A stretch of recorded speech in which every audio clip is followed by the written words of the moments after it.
Mic test. Sound check. 1, 2. 1, 2. Sound check. 1, 1. Sound check.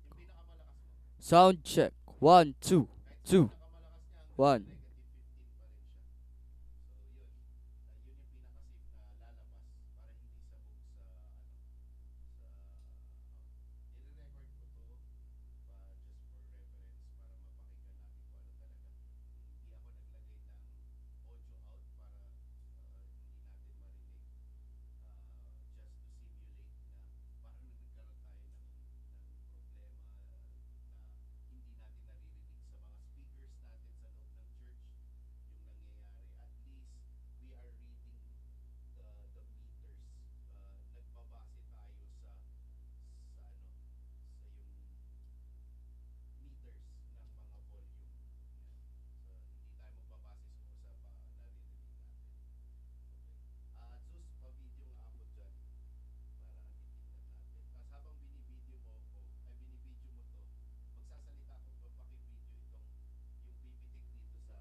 Yan, video mo yung meter mismo.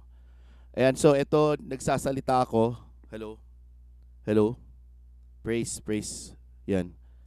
So, pag kumakanta yung choir, I assume na merong sariling mic yung choir, yun may effect sila. Uh, Most of yung mga gumagamit ng OBS, naglalagay na sila ng external effects dyan sa loob. Pero I don't think pag hindi, pag, saka, pag sakaling mabagal yung computer mo, hindi niya mako-compensate yung pagbigay ng effects dun sa boses ng mga singers. So, ang talagang kwan na lang natin is to have effects on yung nandun sa mixer. So, ayan. Tandaan to, pag nag-pre-preach yung pastor, it's better both on live and on live at saka sa yung sa speakers na less lang yung reverb. Not unless nasa siguro maliit tayo na kwarto, dadagdagan natin yung reverb para magkaroon ng konting room.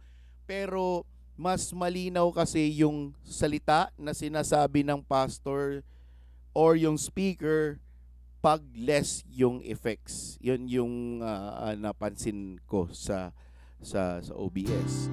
Ayan. So, pag sa kanta, it's okay. Mas maganda para mas ano, ma-EQ nyo. Mas maganda yung hey, sing to me. Yeah. So pag sa ano, sa mga worship, so yung piano or sa singers, yan, balance lang natin para pag ni-record, pag bin-broadcast, hindi siya masakit sa tenga. Kasi merong mga ibang kumakanta ay nanonood. Probably mga manonood nag-earphones, basag yung tunog doon. So ang kailangan parati nating i-achieve is yung clarity.